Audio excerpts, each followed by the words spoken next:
Welcome back to your Daily Dose. We're doing something a little different. My name's Robert. That's Susan. And as we love to bend things here, we're, bringing our lives, which we always do, and bringing in this case, a customer service issue, which plays into one of our main outcomes, which is communication, right? I definitely consider myself a communication expert. The outcomes of my work are improved communication for people who play. We listen extraordinarily well and at a compassionate level. Better than sympathy, better than empathy, compassion.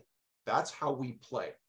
So this is how this all relates to yes and exercise. If you haven't watched, I just need to stop you right here. This is yeah, a really go. big thing. It's a really big thing. To what I think I heard you say just now is it is important to you to go through life not only with sympathy and empathy, but with compassion for whatever the circumstance is, even if it's something as professional and non-personal as plans for an outdoor office. Which is yes, and that is specifically what we're talking about. That compassionate communication leads to better outcomes for everybody.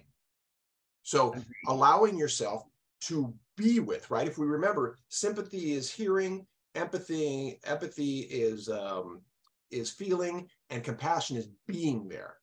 Being there with someone, allowing yourself to be vulnerable and open to their perspective. Doesn't mean you have to fully take it in and go, oh, no, you're right. You have to hear them fully in order to get it. Mm-hmm. That's what's key. I'm right in the middle of something. That's my wife. So that's where we need to be. So that's what we're talking about right here. And we're going to go forward with the story. If you need the previous episode to see what we're talking about, please go back. Yes. We're talking about this concrete block and it being malformed. It was supposed to be 16 by 17. It is in fact 12 by 21. And the fault clearly lies, in my opinion, with the person who redrew my plans and submitted them. And so now the company, are looking at my insistence, because what's going to happen is the concrete contractor is going to have to redesign this. It's going to cost a fair amount because it's significant to dig and to lay the rebar and to support everything. It'll probably need another inspection. I don't know if that'll cost too.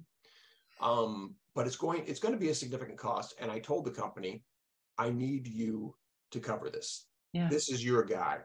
Yeah. And they didn't say no, but they certainly didn't say yes. They kind of threw some, but what about to me in terms of my responsibility? And I did my best to hear them compassionately as they said those things too, to say, I understand, because they tried to throw that back, which it doesn't hit me right as a company. I think they should, when you get, for example, a bowl of tomato soup and you order French onion, they make a big deal to make that right. Sometimes even we'll take the amount off there. I'm so sorry. Have this on the house. Yes. For a project that is costing, for their part, $18,000 right now, they've treated me much more like well, aren't you a contractor who should be paying attention, as opposed to a customer who repeatedly has said, I don't know this world. I'm telling you I don't know this world. Wow. And I'm relying upon your expertise to take me through this world. Mm-hmm. I've drawn my plans very clearly. However, I don't know construction. Been around it, doesn't mean I know it. You guys work it every day. Yeah. And basically, what it all comes back to is communication. Well, that's what I was just thinking. You made a point of saying, help me out here, guys. This isn't my world. This isn't my language. Repeatedly. Mm-hmm. But your tape measure that ended up at 21 by 12. Yeah.